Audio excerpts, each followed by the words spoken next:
రవికిరణ్ రెడ్డి గారు మీరు చెప్పండి, మెయిన్గా అంటే బీఎస్సీ అగ్రికల్చర్ కోర్సెస్ మీ ఐటీఎం యూనివర్సిటీలో అంటే బీఎస్సీ కంప్లీట్ చేసిన స్టూడెంట్స్కి హార్టికల్చర్ అలాగే ఫిషరీస్ అంటే కోర్సులు ఆల్రెడీ ఉన్నాయి ఐటీఎంలో.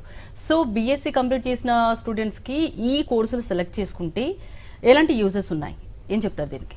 జనరల్గా ఏంటంటే ఈ అగ్రికల్చర్ అలైడ్ సెక్టర్స్ అంటే ఏంటంటే అలైడ్ సెక్టర్స్ అంటే వ్యవసాయ ఆధారిత కోర్సులు అంటారు అనమాట.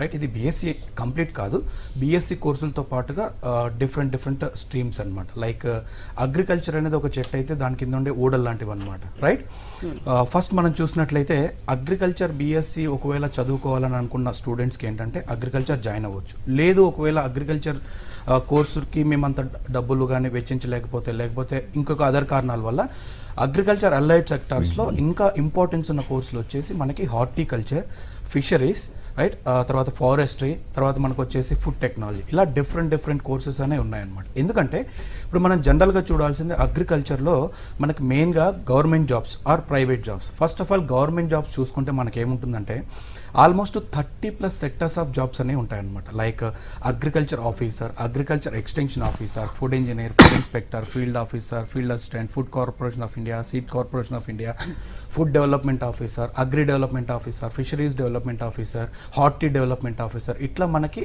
ఆల్మోస్ట్ 30+ సెక్టర్స్ ఆఫ్ జాబ్స్ అనేవి ఉంటాయన్నమాట.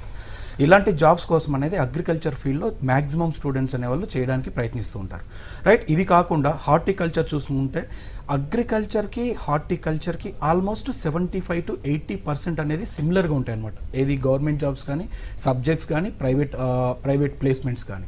రైట్, దీనివల్ల ఏంటంటే అగ్రి చెయ్యలేను, నాకు అగ్రి కాదు అనుకున్న వాళ్ళకి నెక్స్ట్ ప్రిఫరెన్స్ వచ్చేసి హార్టికల్చర్ చేయటం అనేది బెనిఫిట్ అనమాట. ఎందుకంటే హార్టికల్చర్లో ఏమేమి ఉంటుంది, లీవ్స్ అంటే ఆకుల గురించి, ఫ్రూట్స్ లేకపోతే వెజిటేబుల్స్, సీడ్స్, వీటి గురించి ఎక్కువగా ఉంటుందన్నమాట. అట్ ద సేమ్ టైం ఇవే సబ్జెక్ట్స్ అగ్రికల్చర్లో కూడా ఉంటాయి కాబట్టి అగ్రికల్చర్కి ఏ అయితే ప్లేస్మెంట్స్ అనేవి వస్తున్నాయో గవర్నమెంట్ జాబ్స్లో ఆల్మోస్ట్ 75 to 80% అనేది హార్టికల్చర్ కూడా వస్తాయి అనమాట. అదేవిధంగా ఫిషరీస్ చూసుకున్నా కానీ, లేదంటే మనకి ఫుడ్ టెక్నాలజీ చూసుకున్నా కానీ, ఎందుకంటే ఈ అగ్రికల్చర్ అనేది ఈ అగ్రికల్చర్ అలైడ్ సెక్టర్స్ ఎంత ఇంపార్టెన్స్ అంటే మనం జనరల్గా డైలీ సిచ్యువేషన్లో చూసుకున్నా కానీ రైతు అనేవాళ్ళు పండించాలి, రిమైనింగ్ పీపుల్ అనేవాళ్ళు తినాలి. It's like a roller coaster, ఎప్పటికీ జరుగుతున్న రెగ్యులర్ ప్రక్రియ అనమాట.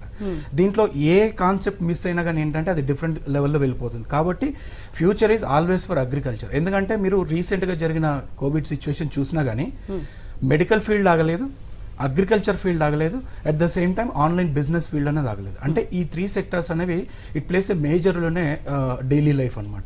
దీనివల్ల ఏంటంటే అగ్రికల్చర్ అలైడ్స్, ఒకవేళ అగ్రికల్చర్ కాకుండా అలైడ్ సెక్టర్స్లో చేసిన మీకు ప్రైవేట్ జాబ్స్తో పాటుగా గవర్నమెంట్ జాబ్స్ కూడా చాలా బాగుంటాయి. మనం చేయాల్సింది ఏంటి అంటే అగ్రికల్చర్ సబ్జెక్ట్స్తో పాటుగా ఈ రిమైనింగ్ స్ట్రీమ్స్లో ఏవైతే ఉన్నాయో వాటిని చదువుకుంటూ ఒకవేళ మీకు నాలెడ్జ్ పెంచుకోవాలంటే అగ్రికల్చర్ సబ్జెక్ట్స్, ఎందుకంటే కొంతమంది స్టూడెంట్స్ ఏం చేస్తారంటే వాళ్ళకి హార్టికల్చర్, ఫిషరీస్ ఈ సబ్జెక్ట్స్తో పాటుగా అదర్ కోర్సెస్, ఎందుకంటే రేపు ఎంట్రన్స్ ఎగ్జామ్స్లో కూడా క్లియర్ చేయడానికి చాలా యూజ్ అవుతుంది. ఇవన్నిటికీ కూడా ఐటీఎం యూనివర్సిటీ అనేది చాలా ఫెసిలిటేట్ చేస్తుంది అనమాట. దీనివల్ల ఏంటంటే ప్రైవేట్ జాబ్ పట్టా పొందిన తర్వాత జాబ్స్కి అనేది చాలా ఇంప్రూవ్మెంట్ వస్తుంది అనమాట.